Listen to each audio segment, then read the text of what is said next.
नमस्कार दोस्तों, आप सभी का स्वागत है आपके अपने channel Ayurveda for you by doctor Vivek Tripathi, जहां आपको मिलती हैं आयुर्वेद के विषय में जानकारियां। मैं doctor Vivek Tripathi, BAMS DV university Indore से।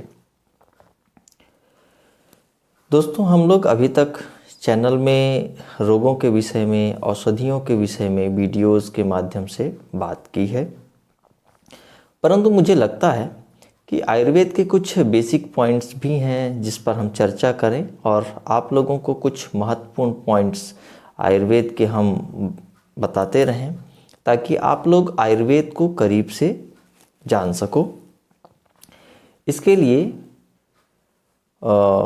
मैं एक अलग से प्लेलिस्ट क्रिएट कर रहा हूं, जिसमें आयुर्वेद के मूलभूत सिद्धांतों के विषय में चर्चा करेंगे। यह मेरा निर्णय कैसा है आप लोग कमेंट करके ज़रूर सूचित करेंगे। तो चलिए आज से ही इसकी शुरुआत करते हैं।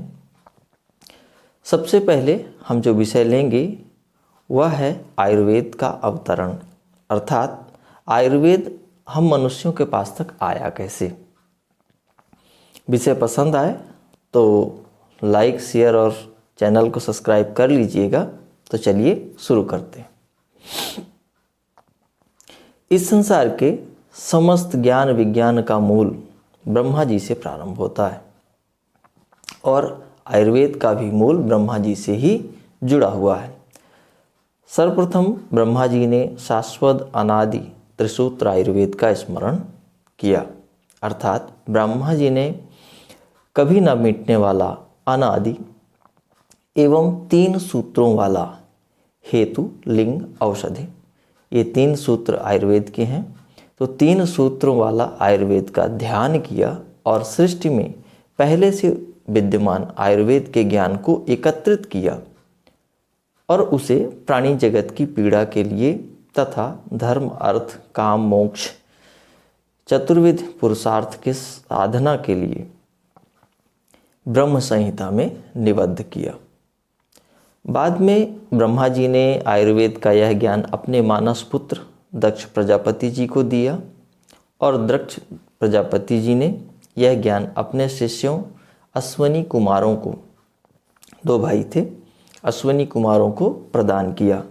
अश्विनी कुमारों ने आयुर्वेद का ज्ञान भगवान इंद्र को दिया। यहाँ तक आयुर्वेद का जो भी विकास हुआ वह देवताओं के मध्य हुआ, इसलिए आयुर्वेद का यह देव उपदेश कहा जाता है। इसके बाद आयुर्वेद पृथ्वी पर कैसे आया यह हम जानते हैं, क्योंकि हमारा जानने का उद्देश्य भी यही है। तो दोस्तों, जब सतयुग बीतने लगा, 4 युग होते हैं, पता है आपको, सतयुग, द्वापर, सतयुग, त्रेता, द्वापर और कलयुग। तो जैसे जैसे सतयुग बीतने लगा तो प्राणियों में आलस्य घर करने लग गया, लोगों में उत्साह और क्रियाशीलता की कमी होने लग गई। लोगों को सामग्रियों के प्रति प्रेम और संचय की प्रवृत्ति उत्पन्न होने लगी, जिस कारण राग, द्वेष, काम, क्रोध, अभिघात की प्रवृत्ति उत्पन्न होने लग गई और पृथ्वी की जलवायु, औषधि, खाद्य पदार्थ सभी के गुणों में कमी आने लग गई, सबका ह्रास होने लग गया। इसके फलस्वरूप हमारे शरीर में अग्नि वैषम्य हो गया, दोष वैषम्य हो गया, धातुओं की कमी होने लग गई, शारीरिक क्रियाओं में कमी होने लग गई।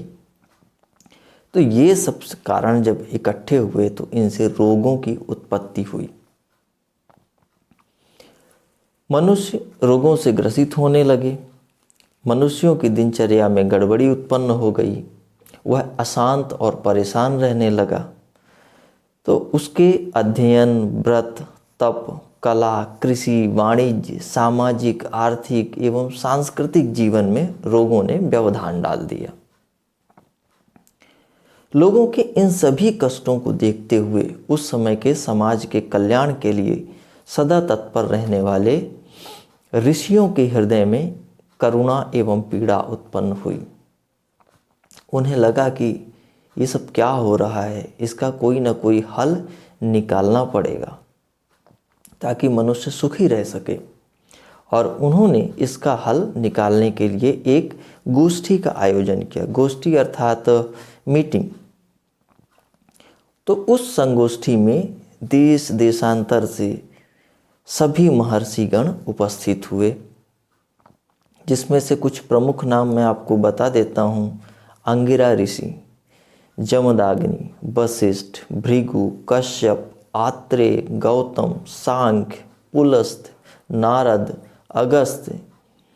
अगस्त्य जो कि दक्षिण भारत का प्रतिनिधि करते हैं, वामदेव, मार्कंडेय, परीक्षित, भरद्वाज, विश्वामित्र, सांडिल्य, गर्ग, कांकायन अरब देशों का प्रतिनिधि कर रहे थे, मारीच, हिरणाक्ष मतलब पीली आँखों वाला, जो यूरोप देशों का प्रतिनिधि कर रहे थे, पेंगी चीन का प्रतिनिधि कर रहे थे, बदरायण जिन्हें बाद में हम वेदव्यास के नाम से जानते हैं।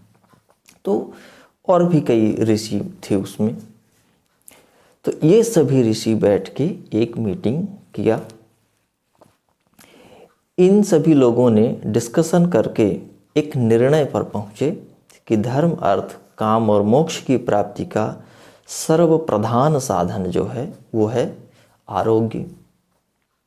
किंतु वर्तमान में उत्पन्न भयंकर व्याधियां आरोग्य को नष्ट कर रही हैं। इसलिए इस समस्या को सुलझाने के लिए हम सभी को देवराज इंद्र से मिलना चाहिए। वही हैं जो रोगों से बचने का साधन या रोगों की शांति का उपाय हमें बता सकते हैं।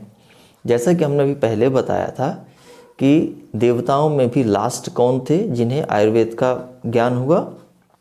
इंद्र। तो ऋषियों ने भी इंद्र के पास जाने का विचार बनाया।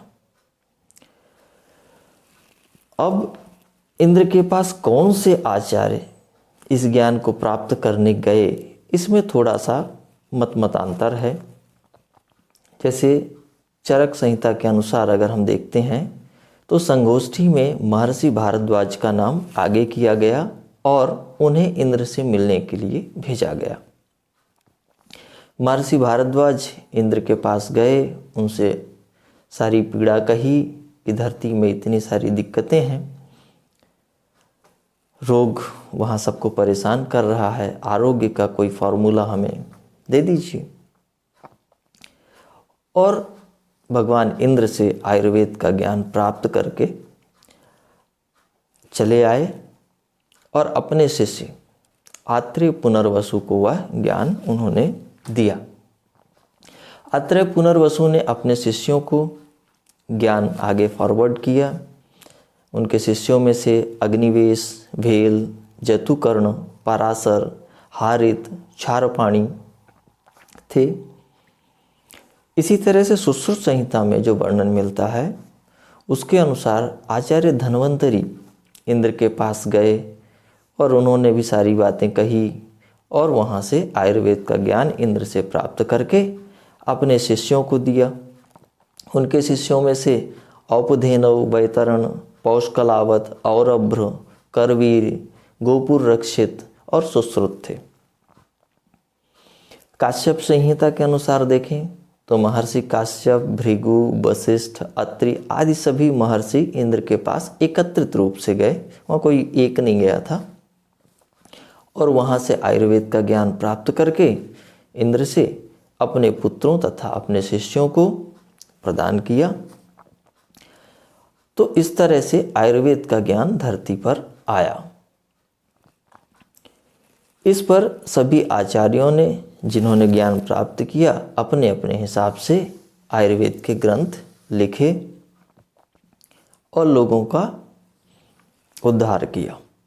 जिनमें से ज़्यादातर ग्रंथ आज तो नहीं मिलते हैं, परंतु अभी भी जो ग्रंथ उपलब्ध हैं उनमें इतना ज्ञान भरा पड़ा है कि कम से कम शारीरिक, मानसिक और सामाजिक रूप से तो हम लोगों को स्वस्थ रख सकता है। तो चलिए आज के लिए इतना ही। आगे हम जो विषय लेंगे वो इसी कड़ी में आगे फिर से लेंगे और अगले वीडियो के माध्यम से फिर आपसे मिलेंगे। तब तक के लिए नमस्कार।